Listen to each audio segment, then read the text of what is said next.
청와대나 대통령으로부터 삭제 지시를 받거나 삭제를 지시한 적 없다고 지금도 연일 주장하고 있지만 이미 양치기 소년으로 전락한 박 전 원장의 이야기를 어느 누가 그대로 믿을 수 있겠습니까? 서해에서 피살된 우리 공무원을 월북으로 몰아갔던 지난날의 진실을 밝히기 위한 판도라 상자가 조금씩 열리고 있습니다. 서훈 전 실장의 구속 이후 서해 피격 관련 첩보 일체를 삭제 지시한 혐의를 받고 있던 박지원 전 국정원장이 어제 검찰에 출석해서 강도 높은 조사를 받았는데 조사 뒤에 박 전 원장은 너무도 뻔뻔하게 그간 해온 본인의 주장을 손바닥 뒤집듯이 바꿨습니다.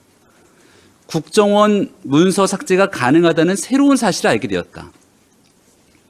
박 전 원장이 지난날 국정원 문건이 삭제되더라도 서버에 남아있기 때문에 문제가 없다던 본인의 말이 얼마나 새빨간 거짓말이었는지를 셀프 입증한 자기 고백을 검찰 조사 이후에 내놓은 셈입니다. 검찰이 확보한 객관적 물증 앞에는 이 정치 구단도 더 이상 궤변으로 상황을 모면하는 게 어렵다고 판단했기 때문 아니겠습니까?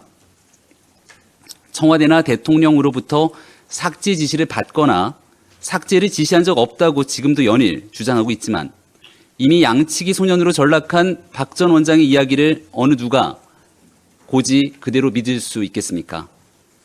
결과가 드러난 첩보 문건 삭제에 대해 지시한 사람도 지시를 받은 사람도 아무도 없었다고 하니 과거 월성원전 문건을 삭제한 산업부 공무원처럼 신내림이라도 받았다고 주장할 참인지 묻지 않을 수가 없습니다. 박 전 원장은 본인에 대한 수사망이 좁혀오자 국정원 개혁하러 갔지 삭제하러 가지 않았다 이렇게 강변하며 개혁된 국정원을 더 이상 정치장으로 끌어들이지 말라고 적반하장 성언했습니다. 문재인 정부가 자랑했던 국정원 개혁이라는 게 첩보 문건을 조직적으로 삭제하는 범죄 행위로 국정원 직원들을 내모는 일이었습니까? 정치 구단을 자처하는 뼛속까지 정치인 박지원 전 대표를 국정원장으로 임명할 때부터 이미 국정원은 정치의 장으로 깊게 빨려 들어갔음을 부인할 수 없을 겁니다.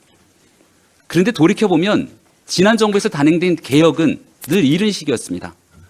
국정원 개혁, 검찰 개혁, 언론 개혁 모두 개혁의 탈을 쓰고 있지만 실제로는 진영의 이익 도모를 위한 가짜 개혁에 불과했던 것 아닙니까?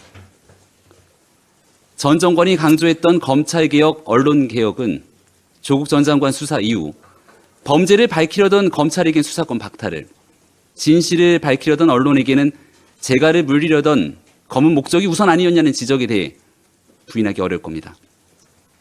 많이 늦었지만 이제라도 진영의 이익을 위한 가짜 개혁이 아닌 국민 전체와 나라의 미래를 위해 꼭 필요한 개혁에 정부가 두 팔을 걷고 나서야 할 때가 됐습니다. 보건복지부가 얼마 전 개최한 청년대상 국민연금 간담회에서 우리 청년들은 우리가 원하는 건 받을 수 있다는 믿음이라고 입을 모았습니다. 이제 정부가 모든 역량을 집중해서 미래 세대를 위한 우리 공동체에 꼭 필요한 개혁에 나서야 되지 않겠습니까? 민주당도 더 이상 거짓말로 범죄를 가리고 회피하기 위한 가짜 개혁 프레임에 스스로를 가두지 말고 국민 전체를 위한 진짜 개혁에 협력할 것을 당부드립니다.